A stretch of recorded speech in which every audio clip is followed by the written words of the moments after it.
जिस इंटरनेट को हम जानते हैं या इस्तेमाल करते हैं वो पूरे इंटरनेट का केवल 4% हिस्सा है। बाकी का 96% पूरी तरह से छुपा हुआ है, जिसे हम डार्क वेब के नाम से जानते हैं। डार्क वेब इंटरनेट की वो काली दुनिया है जहां दुनिया भर के गैर कानूनी काम होते हैं। लेकिन ये डार्क वेब का पूरा सच नहीं है। असल में ये हमारी सोच से भी कहीं ज्यादा भयानक और रहस्यमयी है। दोस्तों, इंटरनेट को 3 हिस्सों में बांटा गया है: सरफेस वेब, डीप वेब और डार्क वेब। डार्क वेब के बारे में जानने से पहले हमें सरफेस वेब और डीप वेब के बारे में जानना होगा। तो आइए जानते हैं सरफेस वेब के बारे में।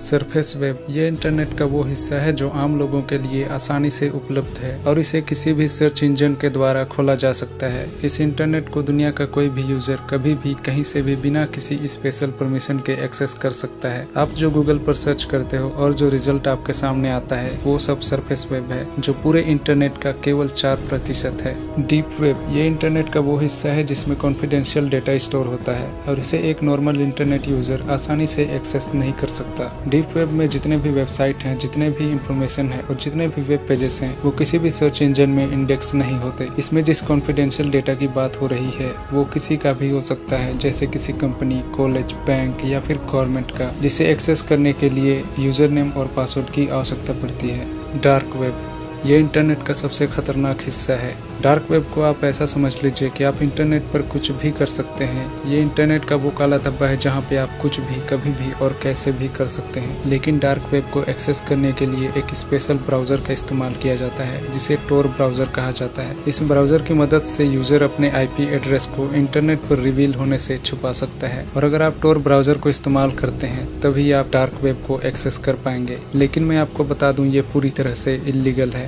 डार्क वेब में gambling, shooter hiring, drug dealing, pornography, human trafficking और आर्म्स ट्रेडिंग जैसे और भी कई तरह के इलीगल काम होते हैं। दोस्तों, उम्मीद करता हूँ वीडियो पसंद आया होगा। पसंद आया तो लाइक कीजिए और चैनल को सब्सक्राइब कीजिए।